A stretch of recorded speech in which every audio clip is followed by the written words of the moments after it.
As towns go, Kiboga is sleepy. Not much goes on here. And on this wet morning, one is tempted to believe that apart from the vehicles plying the highway to Hoima and a few new buildings, the status quo hasn't changed from what it was 40 years ago.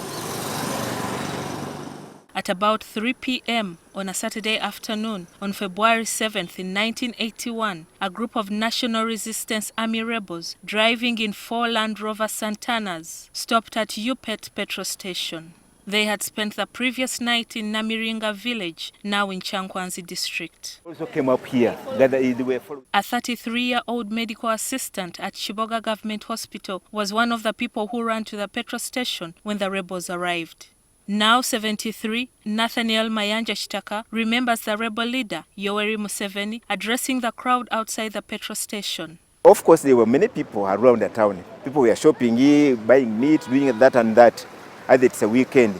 That's why even some of us who were government workers, we were down in the town taking our leisure time. When they came in, first of all, we were threatened. We dispersed away.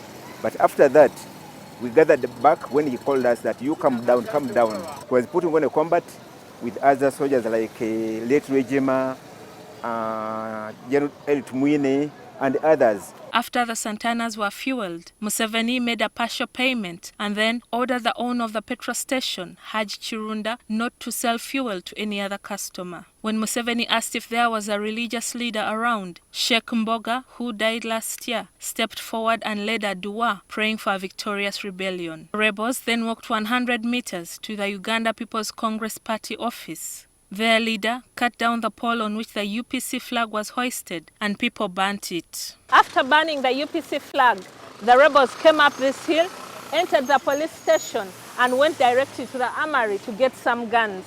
They had already promised the people that within 1 week they'll have captured power in Kampala. They informed the police officers that after capturing power, they would return the guns they had taken. Afterwards, the rebels raided the armory in Kiboga prison. The government army, the Uganda National Liberation Army, did not have a barracks or a detach in Kiboga, which at that time was a sub-district of Mubende district. After taking possession of all the guns in the town, at 7 p.m., Museveni invited the town's intellectuals for a meeting at the hospital at the home of the late Dr. Christopher Serunjoji. Almost everybody wanted to join, but he told us that some of you might remain behind because we might need some assistance. He told us that he had taken 3 days before getting bathing and taking some tea. So we bought some water urgently. So he went to the bathroom in this house and he had a bathing. Then after he took a cup of tea.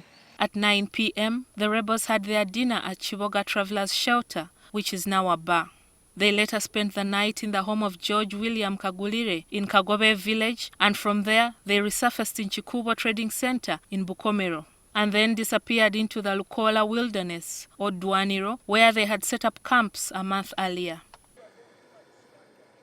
2 days later, the government reacted. Soldiers from Mubende barracks swept into Kiboga and dug trenches opposite the prison. With the guidance of the UPC youth, they hunted down rebel collaborators. Kitaka hid in the ceiling above the operating theater in the hospital for 20 days and escaped by hitching a ride on an ambulance being dispatched to Kampala.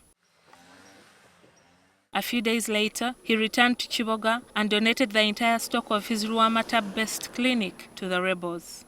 In 1983 and 1984, he was briefly arrested as a rebel collaborator. In August 1985, the NRA captured Kiboga sub-district. Now, while the main force of the rebel group moved on to capture Kampala, Dr. Kizza Besigye remained behind as the commander of Kiboga. He lived in this house behind me with 8 of his bodyguards. GILLIAN NANTUME, NTV at Kiboga Hospital.